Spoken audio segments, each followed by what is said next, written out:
A question from Istanbul. How do we know that our repentance has been accepted by God Almighty?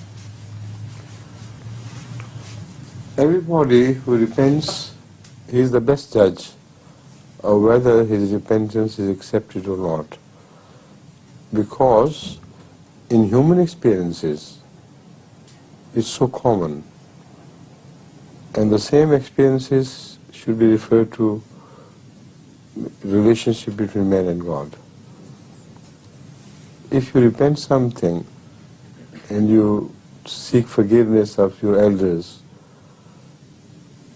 and you're forgiven, you have a feeling of such relief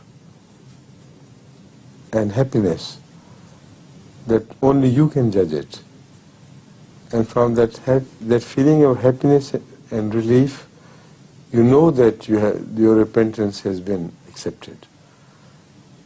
There is only one way of judging it. The second is, when you repent a thing, then evidently your repentance is only honest when you decide never to do such a thing again.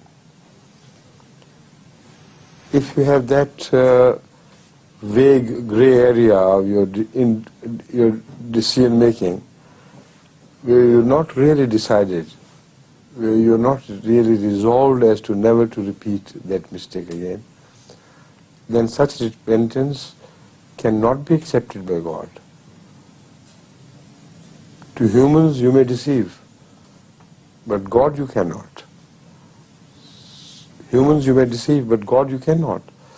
So there, within your own intentions, lies the answer to whether your repentance will be accepted or not.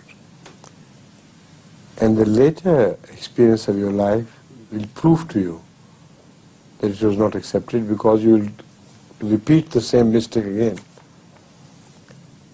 But if you have made a resolution of not to repeat the mistake, that is true repentance. Then all your following life will stand witness in favor of the acceptance of that repentance. So it's not very intricate, though it sounds intricate, but it's quite simple to me.